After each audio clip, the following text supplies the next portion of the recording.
And I wanted to kind of give a couple examples of some prominent uh, enslaved Muslims, um, but I'm looking at time, and I do want to get to one more part of the presentation. But I do want to talk a little bit about this. So one of the sort of salient features among Muslims who are enslaved in the Americas uh, is this sort of, and this is not by any means only a character that you find among the Muslims, but at no time during the transatlantic slave trade do you not find Africans rebelling. At all times in the transatlantic slave trade, you find people engaged in revolt, violent revolt, armed revolt, passive resistance, marooning, all these kinds of things. Assalamu alaikum. And this is a hallmark of the transatlantic slave trade. And so you find certain important, prominent cases of resistance that Muslims play a prominent role in. So one happens in Brazil. This happens in the 1800s in a place called Bahia.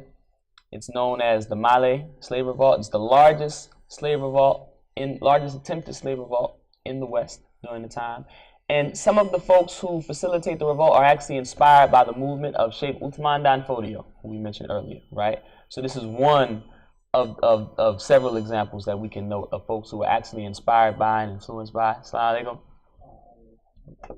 Thank you for coming. Alhamdulillah. So this is one of the many examples we can cite of folks who are actually inspired by what's happening on the continent, and it's actually informing the ways they try to resist here in the West. And Bahia, sometimes it's talked about as a sort of failure, right? Because the Muslims don't actually, and some people say it was actually a Muslim jihad in Bahia. Other people say, no, it wasn't a Muslim jihad, it was just some Muslims who were revolting. But whatever the case, it results in a number of enslaved African Muslims being sent back, right? And this is not a revolutionary movement that is participated in just by Muslims, right? And this again sort of mirrors some of the things that we're seeing on the African continent, where you have, in this context of religious pluralism, a different kind of exchange, right? So another really important example, and a really great example, is the Haitian Revolution, right? The Haitian Revolution. So in the Haitian Revolution, we have a lot of literature about the Haitian Revolution. Books have been written about the Haitian Revolution. And most of the literature about the Haitian Revolution discusses the way that that African identity and traditional African spirituality played a prominent role in the Haitian Revolution. But what for a long time wasn't discussed was the fact that some aspect of what was identified as sort of African traditional religion was actually Islam. And this is something that we find common in the literature of the slave trade. You'll find things like, you'll find people talk about in the literature things like fetishes, right? Things like amulets and charms that enslaved African peoples used as a source of strength, as a source of protection, right? And when historians went back and actually looked at the contents of some of these fetishes, quote unquote, we find Arabic writings, we find verses from Quran, right? In the case of the Haitian Revolution, we have two very important, very prominent figures who play an important role in sort of setting the stage for the Haitian Revolution. One is named Macandal, right? Francois Macandal. The other is Boukman, Betty Boukman. So these two people, you find in literature on the Haitian Revolution, they're talked about a lot. Macandal is actually a Maroon, right? He develops, he works on a plantation. He's skilled, like many slaves. He's skilled. He's not just a field worker. And he ends up in an accident losing his hand, right? Sometime thereafter, he leaves, he runs away, and he establishes a society in Haiti, right? During slavery, he establishes his own sort of enclave up in the mountains. And from that enclave, from that position, he's known to come down and wreak havoc on plantations and destroy property and help people that want to become free. And he actually articulates a vision for the future of Haiti. There's a scene where he is said to have called some of the Haitian folks and did this sort of presentation where he had 3 handkerchiefs. and he had a white handkerchief, a yellow handkerchief, and a black handkerchief, right? So this is before the Haitian Revolution, but this is to make the point that this was not just a person who saw himself as just resisting. He saw himself as inciting a greater revolutionary movement. So he holds up the yellow handkerchief and he says, this represents the people who were initially on the island, right? The indigenous people, Native American people, right? And then he holds up the white handkerchief and says, this represents the people who are in control of the island now.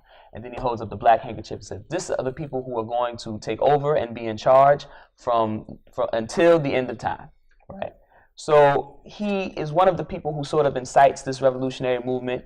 And when we look at the history, there's a great book called Servants of Allah by Sylviane Diouf, historian. She talks about, specifically about, this book is about enslaved Muslims, enslaved West African Muslims, and their sojourn, their experience all throughout the Americas. And she makes a really compelling case. At this point, at one point it was kind of speculative, but at this point we have enough evidence that we can kind of say with some conviction, Makanda was most likely a Muslim, and not only a Muslim, but a Muslim probably from one of these clerical lineages, right? Because he had access to Islamic education, he was literate, he was known to create prayers, amulets, things like this that people use for protection and people used in their efforts to resist the oppressive regime of the slave economy in Haiti. Another was Boukman. Boukman was a slave who came to Haiti from Jamaica. And what we think now is that the reason why he had the name Boukman is because he was a man of the book. This was a term that people used for someone who either had a Quran or maybe memorized the entire Quran. And similarly, he's one of these figures who sort of incites and foments revolution in the context of Haiti. He's seen as a martyr who helps to sort of inspire the Haitian Revolution that comes shortly after him. So those are just a couple of cases. There are more cases we could cite. On the American continent, I do want to say this, on the North American continent, you have a very interesting example in Florida, Spanish Florida. And my advisor, her name is Mary Frances Berry, who is a really impressive, dynamic woman, scholar. You all should know her. If you don't, I could, talk a lot about my advisor. I think she's great. But she wrote a book called Black Resistance, White Law. Black Resistance, White Law. It's a classic. You should go out and get it. I already told you that if you're Muslim, African American history is your history, so you should go out and read that book because it's a part of your history. And she talks about Spanish Florida. And one of the things that we see when Florida is a Spanish colony is that it becomes a space where enslaved Africans and Native American people are able to establish their own sort of semi-autonomous settlement. In fact, when the state of Georgia is established, it's established without slavery. Slavery is initially not in Georgia. And the reason is because it's imagined that it can be a buffer between the slave state of South Carolina and the state of Florida, where where Africans could run away and establish themselves along with the Native Americans. And also, when I mentioned the root of this term maroon, some people also say that this is also the root, this Cimarron is also the root of the term Seminole. Anybody know who the Seminoles were? No, football fans, right? That's jacked up, right? So what's a Seminole? Right. But, huh? Ta'ala. Right.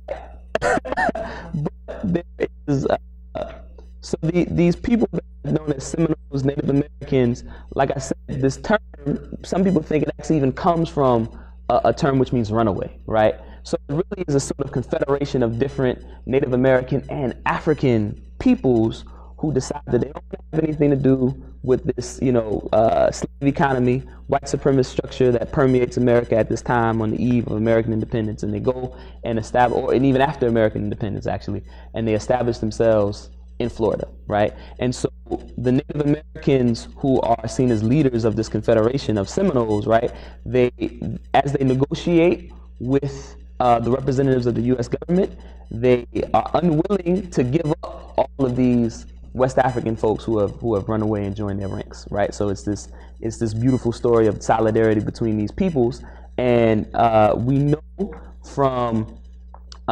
things like the fact that there's a place a couple miles, I think, away from St. Augustine, Florida, known as Fort Musa, right? Fort Musa. Fort Musa was named by these enslaved Africans, formerly enslaved Africans and Native Americans. They name it, and there's these different sort of allusions, these sort of historical clues that let us know that there was certainly a significant number of Muslims around them, like things like Tallahassee, right? Certain terms that scholars believe actually will probably derive from Arabic words that West African folks there would have brought with them, right? And the thing about Florida is Florida violently resists, right, up until the end, until finally, in you know, the sort of global geopolitics where, you know, you have Spain and American interest and British interest clashing, and these folks are able to take advantage of that context to establish themselves in Florida with some degree of protection because it's a Spanish colony. But ultimately, when Spain leaves and no longer has control of the colony, you know, Andrew Jackson comes, you know, our great president, not my president. He comes and you know, he comes and basically you know, razes these settlements to the ground. So this is just one example on the North American continent, right, of folks who are engaged in this kind of strategy of self-determination. And the reason I started by talking about what's happening in West Africa is, one, because you have these sort of connections, like I mentioned Bundu, established by a man named Malik Sy, one of the folks enslaved, one of the famous folks enslaved and brought to North America is a descendant from the founder, from Malik Sy. I believe it's I think it's Ayuba bin Suleiman. Is he the one who's descendant from Malik Sy? Do you remember? Okay. He studied in Bundu. I believe he was also, they say he was like the grandson or great grandson of Malik Sy. That's what they say. That might have been the oral narrative, right? But so you have these sort of connections, right, where folks here are actually being inspired by what they saw happening on the ground in West Africa, where you have these Muslim societies that are engaged in these different violent struggles to create societies that are able to exist in the context of the transatlantic slave trade, where they're protected, where they can pursue their own vision as Muslims of what society is supposed to look like, right? And you find that that is also sort of impacting what's happening in this part of the world. And there's a lot more I can say about that. There's a lot more I want to say about that, but in the interest of time, I'm going to kind of move on.